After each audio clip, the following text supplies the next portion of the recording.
A few moments later. Assalamualaikum warahmatullahi wabarakatuh. Baik, di sini saya dan rekan-rekan saya akan memaparkan materi mengenai sistem integrasi komputer dan e-commerce. Ada beberapa pembahasan yang akan kami paparkan. Pembahasan yang pertama ada pengembangan integrasi sistem. Pembahasan yang kedua ada prinsip-prinsip integrasi sistem. Ketiga, integrasi server. Yang keempat, integrasi jaringan komunikasi. Yang kelima, mode integrasi perangkat lunak sistem aplikasi e-commerce. Yang keenam ada integrasi protokol. Baik, di sini saya akan menjelaskan yang pertama ada pendahuluan. Sistem e-commerce adalah sistem yang sangat kompleks yang mengintegritaskan perangkat keras dan perangkat lunak terkait untuk mencapai fungsi tertentu seperti tampilan informasi, pertukaran, dan pemrosesan. Pembahasan yang pertama, pengembangan sistem integrasi. Pengembangan sistem integrasi dibagi menjadi 3 tahap perkembangan bisnis integrasi sistem. Yang fase pertama ada antara tahun 1970-an dan 1980-an. Fase ini baru saja mengembangkan fungsi komputerisasi akuntansi. Berdasarkan beberapa perangkat lunak, perangkat keras, dan produk database dari beberapa produsen mainframe sesuai dengan kebutuhan pengguna. Dan kemudian cukup mentransfer seluruh sistem ke pengguna dan tugas mereka selesai. Yang fase kedua, ada fase IRV, integrator sistem, terutama penyediaan layanan berdasarkan proses bisnis perusahaan. Yang ketiga, fase ketiga, ada integrasi sistem era internet. Di era internet sekarang, layanan internet sistem harus berintegrasi sesuai integral. Tidak hanya perlu menyediakan layanan peningkatan teknologi, namun juga perlu memadu peminatan untuk menjadi penasihat strategi dan konsultasi perusahaan. Pembahasan yang kedua ada prinsip integrasi sistem. Prinsip integrasi sistem terbagi menjadi 7 bagian. Yang pertama, ada kemajuan sistem jaringan. Sistem jaringan ini merupakan fondasi dari sistem aplikasi, dan sistem jaringan dapat menjamin untuk memenuhi perkembangan dalam 5-10 tahun atau lebih. Sistem aplikasi utama adalah transmisi data dan penyimpanan data. Oleh karena itu, sistem yang dirancang harus memiliki keamanan dan stabilitas yang tinggi. Yang kedua ada pengelolaan sistem. Pengelolaan sistem ini, sistem aplikasi sebagai sistem yang kompleks perlu memantau dan menyesuaikan seluruh operasi sistem. Ketiga ada perluasan seluruh integrasi. Sistem ini harus memiliki kemampuan ekspansi yang baik seiring dengan perkembangan sistem dan aplikasi yang berkelanjutan. Perangkat keras dan modul perangkat lunak dapat ditambahkan kapan saja dan sesuai kebutuhan. Yang keempat ada terbuka. Sistem harus mampu mendukung berbagai protokol komunikasi, media transmisi, dan terkoneksi host, mendukung berbagai koneksi mulus antara berbagai sistem isomer dan sistem lokal. Yang kelima ada keamanan. Sistem aplikasi nantinya dapat menggunakan teknologi internet dan terhubung ke sistem eksternal melalui internet. Yang keenam ada fleksibilitas sistem. Bertujuan pada karakteristik penyebaran dan kompleksitas sistem informasi. Fleksibilitas sistem terutama diwakili dalam konfigurasi perangkat lunak, keseimbangan beban, dan sebagainya. Yang ketujuh ada kinerja atau harga yang menguntungkan. Bagaimana mengimplementasikan sistem aplikasi berkualitas tinggi dengan harga rendah dengan teknologi dan perangkat paling matang yang merupakan prinsip integrasi sistem yang harus dikuasai. Sekian Penjelasan dari saya akan dilanjut oleh teman saya. Terima kasih. Selanjutnya mengenai metode integrasi server pada perangkat keras sistem integrasi e-commerce. Yang pertama ada arsitektur. Arsitektur merupakan perantara antara server web dan juga server database yang menggunakan aplikasi khusus untuk menyelesaikan proses bisnis. Lalu yang kedua ada keseimbangan beban. Keseimbangan beban di sini berarti untuk mendistribusikan permintaan dari pengguna secara tepat ke setiap server aplikasi. Lalu ketiga ada keandalan tinggi. Keandalan tinggi di sini mengacu pada bagaimana sistem masih dapat beroperasi secara normal meskipun terjadi kesalahan tertentu, termasuk kesalahan perangkat keras, perangkat lunak, maupun kesalahan jaringan. Lalu ada batasan koneksi database. Kumpulan koneksi database yang digunakan dari tahap awal sampai tahap-tahap selanjutnya. Lalu mendistribusikan manajemen sesi. Ada dua metode untuk mendistribusikan manajemen sesi. Yang pertama yaitu menyimpan informasi sesi sendiri di setiap server, lalu yang kedua yaitu secara khusus membuat server sesi untuk menyimpan sesi informasi. Selanjutnya ada objek yang tertanam. Untuk meningkatkan keterbukaan server, objek yang disematkan yang terintegrasi dalam server umumnya ditempatkan di server aplikasi atau back-end server aplikasi. Objek yang tertanam yang ditempatkan di server aplikasi dapat mengubah akses objek menjadi akses lokal tanpa komunikasi jaringan, sehingga memiliki performa yang lebih baik. Lalu ada mekanisme cache berkecepatan tinggi. Untuk mewujudkan kinerja optimal, banyak server menggunakan mekanisme cache berkecepatan tinggi ketika terintegrasi. Ada tempat yang menggunakan cache dalam aplikasi, yaitu cache halaman dan cache database. Cache halaman adalah untuk mencatat halaman-halaman yang terkait dengan URL tertentu dalam cache, agar dapat langsung digunakan ketika URL yang sama diakses di masa mendatang. Lalu ada cache database yang berfungsi untuk mencatat hasil akses database, sehingga hanya perlu mengakses cache ketika SQL yang sama mengakses database lagi. Selanjutnya mengenai integrasi jaringan komunikasi. Yang pertama di integrasi LAN. Adanya integrasi LAN untuk mengimplementasikan akses yang aman dan cepat di antara jaringan komputer melalui konstruksi jaringan perusahaan untuk menyediakan platform perangkat keras yang baik. Perangkat interkoneksi LAN yang paling penting yaitu saklar atau switch. Terdapat 3 mode kerja integrasi LAN. Yang pertama berbasis server, yang kedua klien, dan yang ketiga peer-to-peer. Adapun prinsip-prinsip dari LAN.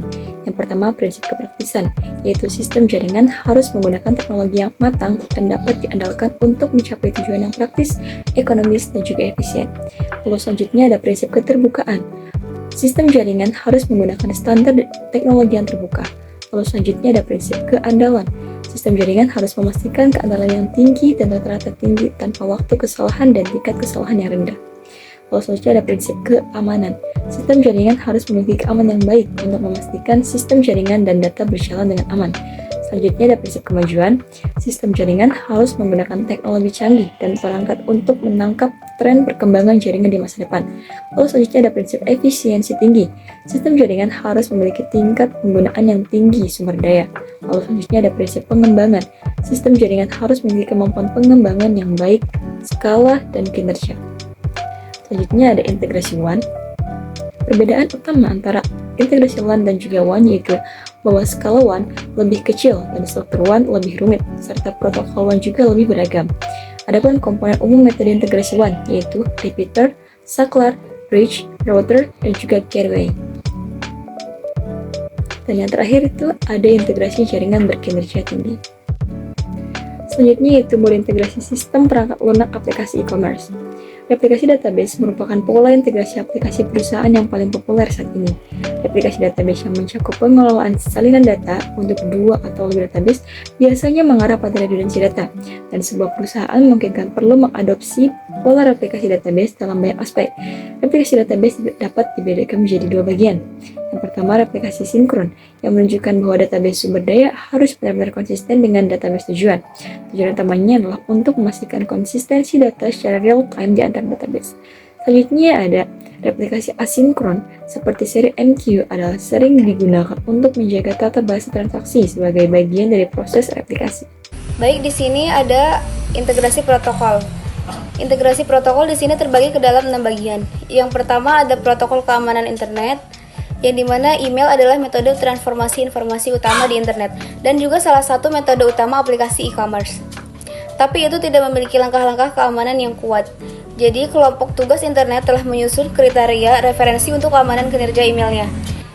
Yang kedua yaitu S atau MIME, enskripsi email internet multifungsi yang aman.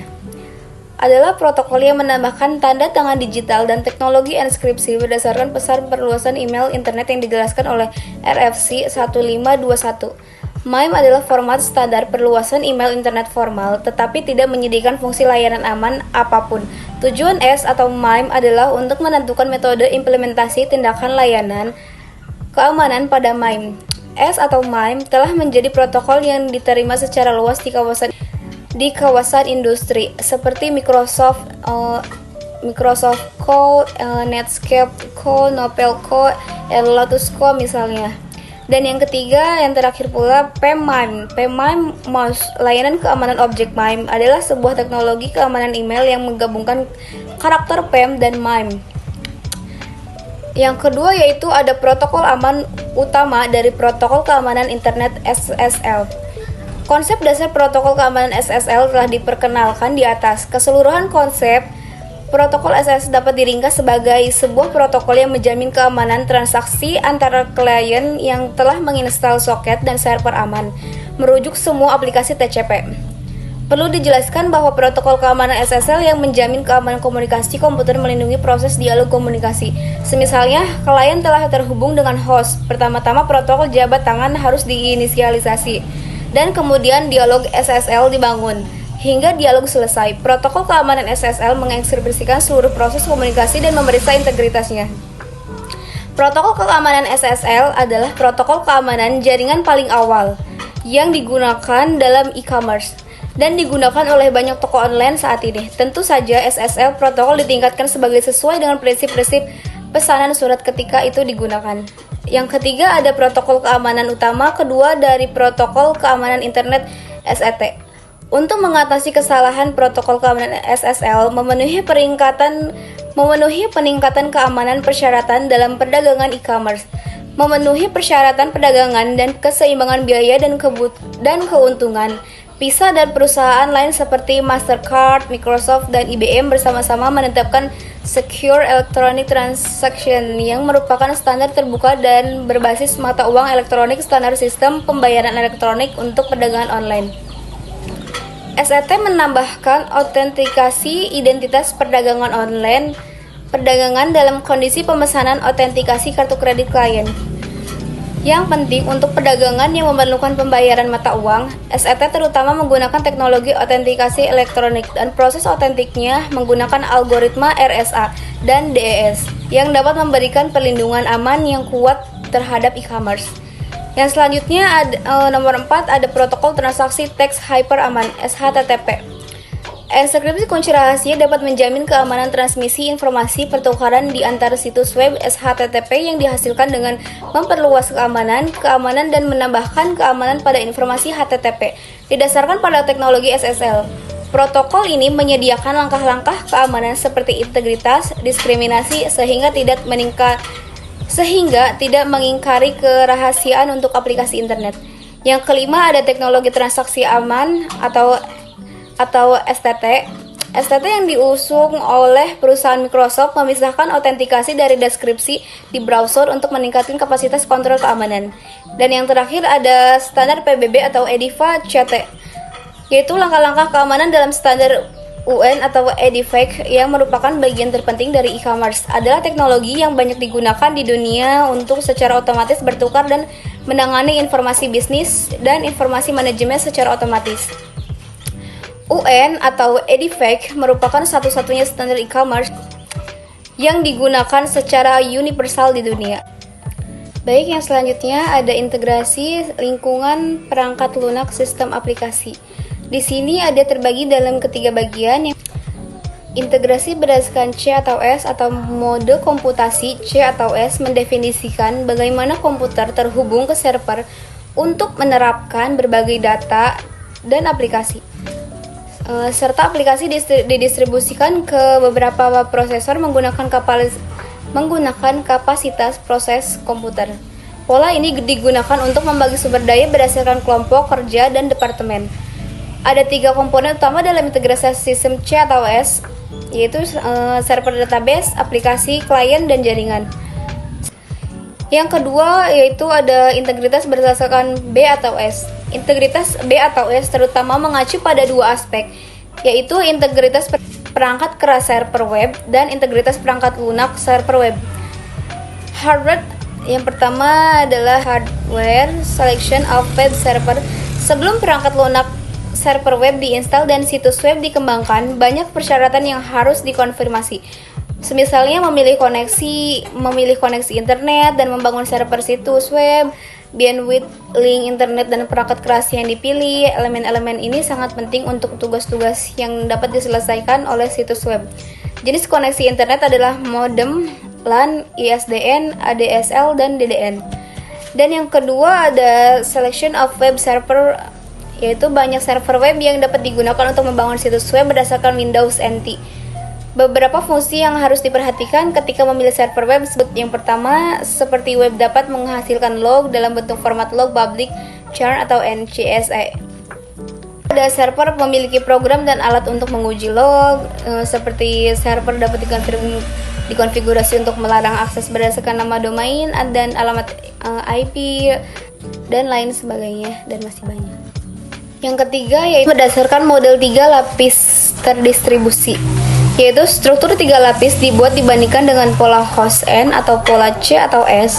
Pola-pola karakternya adalah bahwa ada server pendukung data backend dan ada banyak server aplikasi di terminal yang menyediakan sistem yang sesuai solusi yang terintegritas dan transaksi penggunaan dan aplikasi konkret. Ada banyak perangkat akses yang terhubung. Jadi kesimpulan yang kita ambil dari bab ini adalah membahas bagaimana teknologi integritas sistem membantu membangun sistem e-commerce dengan cepat, aman, dan efektif dalam kondisi teknologi e-commerce modern dari sudut pandang teknik. Bab ini juga memperkenalkan produksi, pengembangan, dan aktualitas integrasi sistem dan e-commerce, menekankan pada metode dan teknologi integritas sistem, rincian struktur sistem e-commerce dan jenis e-commerce, memperkenalkan komponen dan teknologi yang direferensikan dari sistem e-commerce dari sudut pandang menyusun sistem e-commerce, menekankan pada bagian pembangunan sistem e-commerce yang efektif dan aman dengan penggunaan teknologi integritas sistem pada setiap komponen sistem e-commerce. Demikian pemaparan dari kelompok kami. Semoga apa yang disampaikan bisa dapat dipahami serta bermanfaat bagi kalian semua.